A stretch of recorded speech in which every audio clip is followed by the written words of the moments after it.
How are you? It's been great, hasn't it? I've been blown away by the whole thing. In fact, I'm leaving.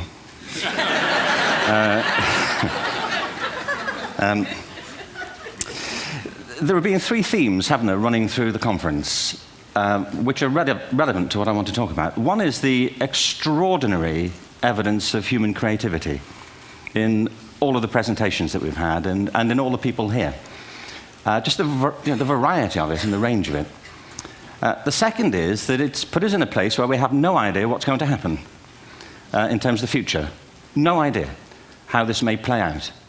I have an interest in education. Actually, what I find is everybody has an interest in education. Don't you?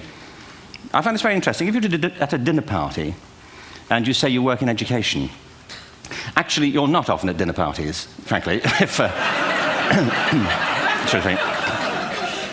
If you work in education, you're not asked, and you're never asked back, curiously. That's I think it strikes me. But if you are, and you say to somebody, they say, what do you do? And you say, you work in education, you can see the blood run from their face. They think, oh my God, why me? It's my one night out all week. But if you ask people about their education, they pin you to the wall. Because it's one of those things that goes deep with people. Am I right? Like religion and money and other things. So I have a big interest in education, and I think we all do. We have a huge vested interest in it, partly because it's education that's meant to take us into this future that we can't grasp. If you think of it, children starting school this year will be retiring in 2065. Nobody has a clue, despite all the expertise that's been on parade for the past 4 days, what the world will look like in 5 years' time. And yet we're meant to be educating them for it. So the unpredictability, I think, is extraordinary.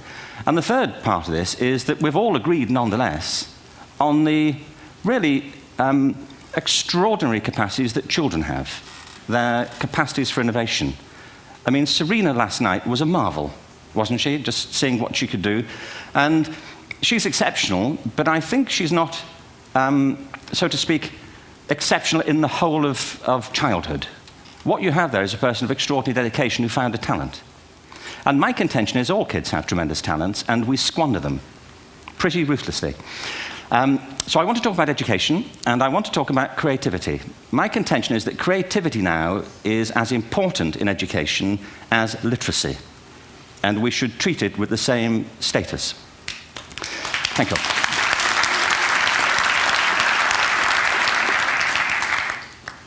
That was it, by the way. Thank you very much. So, 15 minutes left. Well, I was born... No, I had a great story recently, I love telling it, of a little girl who was in a drawing lesson. She was 6, and she was at the back drawing, and the teacher said this little girl hardly ever paid attention. And in this drawing lesson, she did. And the teacher was fascinated. She went over to her and she said, "What are you drawing?" And the girl said, "I'm drawing a picture of God." And the teacher said, "But nobody knows what God looks like." And the girl said, "They will in a minute."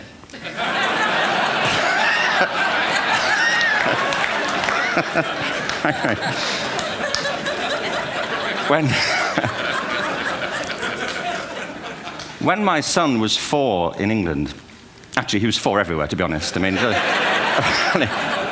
if we're being strict about it, wherever he went, he was 4 that year. But he was in the Nativity play. Do you remember the story? No, it was big. It was a big story. Mel Gibson did the sequel. You may have seen it. I don't know. It was Nativity 2. But James got the part of Joseph, which we were thrilled about. We consider this to be one of the lead parts. We had the place crammed full of agents and T-shirts. James Robinson is Joseph. He didn't have to speak, but you know the bit where the 3 kings come in? They come in bearing gifts, and they bring gold, frankincense, and myrrh. This really happened. We're sitting there, and they, I think, just went out of sequence. Because we talked to the little boy afterwards and said, "Are you okay with that?" And they said, "Yeah, why was that wrong?" They just switched. I think that was it. Anyway, the 3 boys came in, little 4-year-olds with tea towels on their heads, and they put these boxes down. The first boy said, "I bring you gold." And the second boy said, "I bring you myrrh." And the third boy said, "Frank sent this."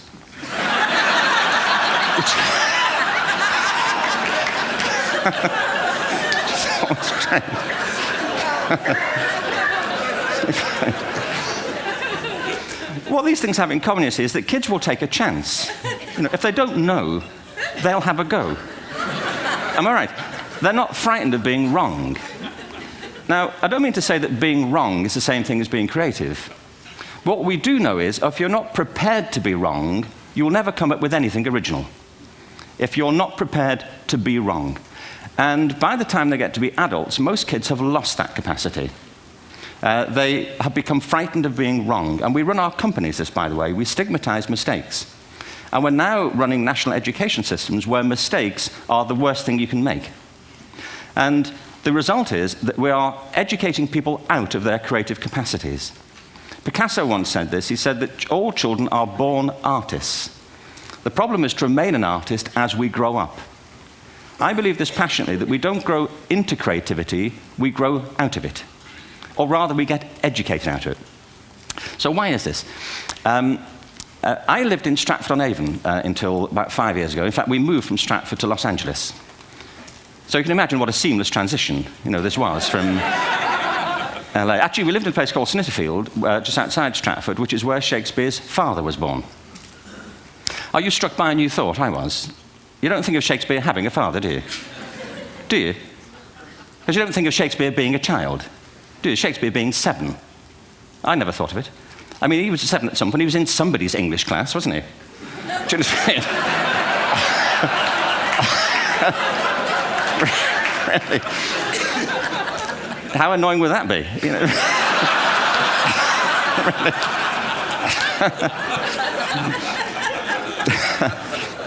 Must try harder. Being sent to bed by his dad, to Shakespeare. Go to bed now, to William Shakespeare, and put the pencil down, and stop speaking like that. It's confusing everybody.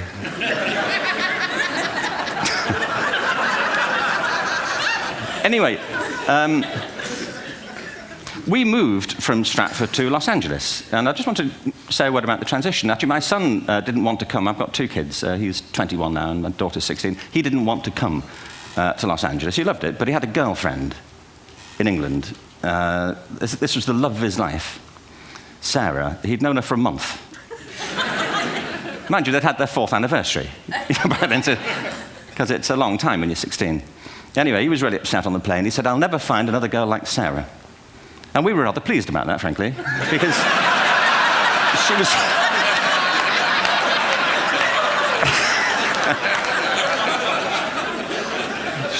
she was the main reason we were leaving the country.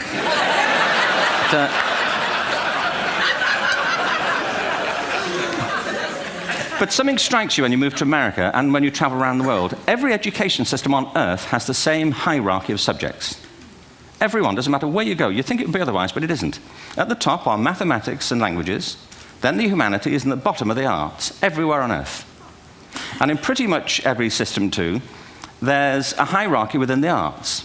Art and music are normally given a higher status in schools than drama and dance. There isn't an education system on the planet that teaches dance every day to children the way we teach them mathematics. Why? Why not? I think this is rather important. I think maths is very important, but so is dance. Children dance all the time if they're allowed to. We all do. We all have bodies, don't we? Did I miss a meeting? I mean, I think... Truthfully, what happens is, as children grow up, we start to educate them progressively from the waist up. And then we focus on their heads, and slightly to one side. If you were to visit education as an alien and say, what's it for, public education, I think you'd have to conclude, if you look at the output, who really succeeds by this, who does everything they should, who gets all the brownie points, who are the winners, I think you'd have to conclude the whole purpose of public education throughout the world is to produce university professors, isn't it? They're the people who come out the top, and I used to be one, so there, And I like university professors, but, we shouldn't hold them up as the high watermark of all human achievement. They're just a form of life. Another form of life. But they're rather curious, and I say this out of affection for them. There's something curious about professors. In my experience, not all of them, but typically, they live in their heads. They live up there, and slightly to one side. They're disembodied. in a kind of literal way. They look upon their body as a form of transport for their heads. It's... Don't they? It's a way of getting their head to meetings.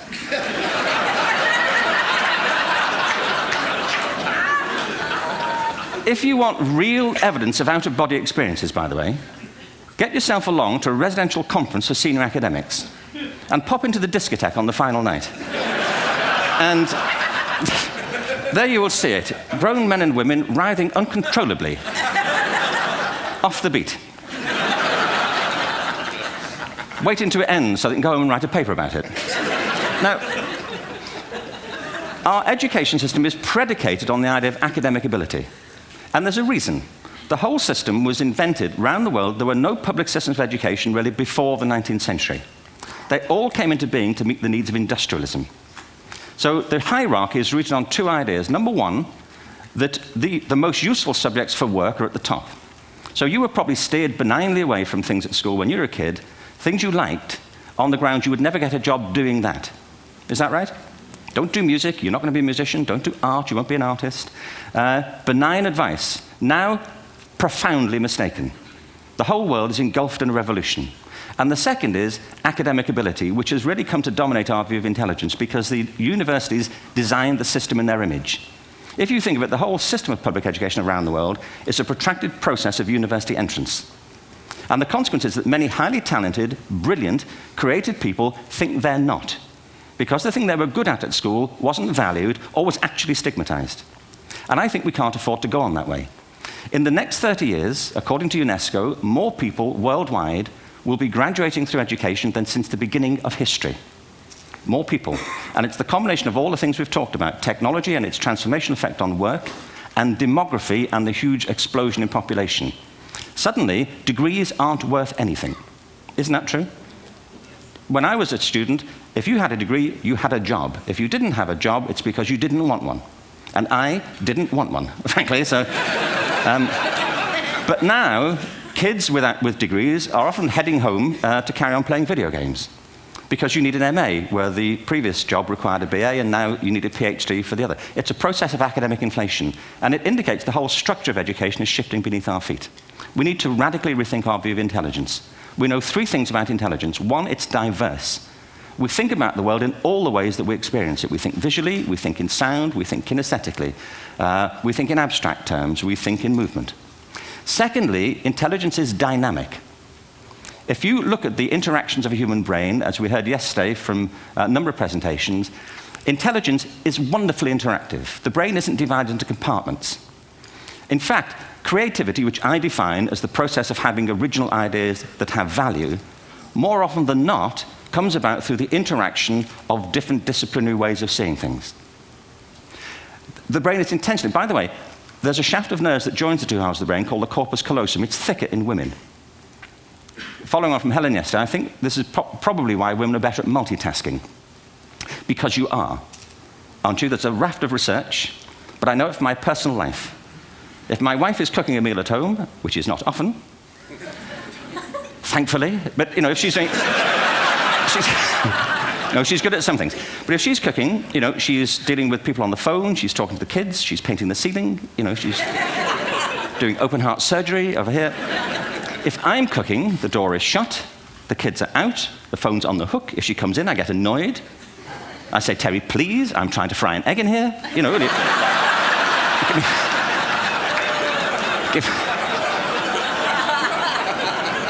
Give me a break. Actually, there was do you know that old philosophical thing? If a tree falls in a forest and nobody hears it, did it happen? Remember that old chestnut? I saw a great T-shirt recently which said, if a man speaks his mind in a forest and no woman hears him, is he still wrong?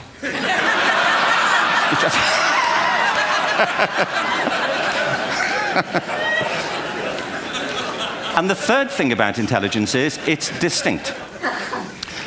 I'm doing a new book at the moment called Epiphany, which is based on a series of interviews with people about how they discovered their talent. I'm fascinated by how people got to be there. It's really prompted by a conversation I had with a wonderful woman who most people have never heard of. She's called Gillian Lynn. Have you heard of her? Some have. She's a choreographer, and everybody knows her work. She did Cats. and Phantom of the Opera. She's wonderful. I used to be on the board of the Royal Ballet in England, as you can see. And anyway, Jill and I had lunch one day. I said, how'd you get to be a dancer? And she said it was interesting. When she was at school, she was really hopeless. And the school in the 30s wrote to her parents and said, we think Gillian has a learning disorder. She couldn't concentrate, she was fidgeting. I think now they'd say she had ADHD. Wouldn't you? But this was the 1930s, and ADHD hadn't been invented, at this point, so it wasn't an available condition. People weren't aware they could have that. Anyway, she went to see this specialist. So this oak-panelled room, and she was there with her mother, and she was led and sat on this chair at the end, and she sat on her hands for 20 minutes while this man talked to her mother about all the problems Gillian was having at school. And at the end of it, because she was disturbing people, her homework was always late and so on, little kid of 8, in the end, the doctor went and sat next to Gillian and said, Gillian, I've listened to all these things that your mother's told me. I need to speak to her privately. So he said, wait here, we'll be back. We won't be very long. And they went and left her. But as they went out the room, he turned on the radio that was sitting on his desk. And when they got out the room, he said to her mother, just stand and watch her. And the minute they left the room, she said she was on her feet, moving to the music. And they watched for a few minutes, and he turned to her mother, and he said, Mrs. Lynn, Gillian isn't sick. She's a dancer. Take her to a dance school. I said, what happened? He said, she did. I can't tell you how wonderful it was. We walked in this room, and it was full of people like me. People who couldn't sit still. People who had to move to think. Who had to move to think. They did ballet, they did tap, they did jazz, they did modern, they did contemporary. She was eventually auditioned for the Royal Ballet School.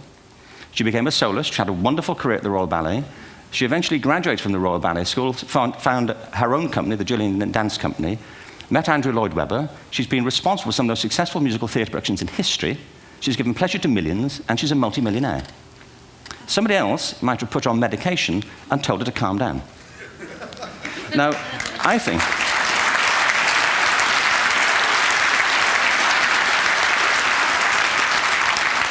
What I think it comes to is this. Al Gore spoke the other night about ecology and the revolution that was triggered by Rachel Carson.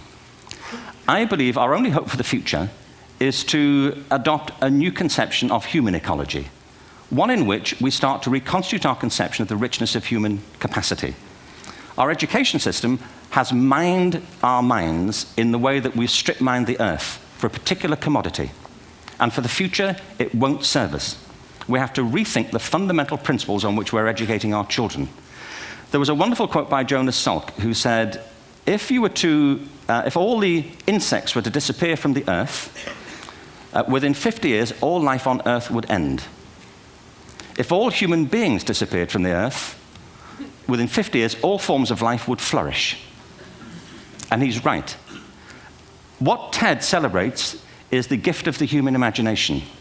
We have to be careful now that we use this gift wisely and that we avert some of the scenarios that we've talked about. And the only way we'll do it is by seeing our creative capacities for the richness they are and seeing our children for the hope that they are. And our task is to educate their whole being so they can face this future. By the way, we may not see this future, but they will. And our job is to help them make something of it. Thank you very much. Bravo. Here.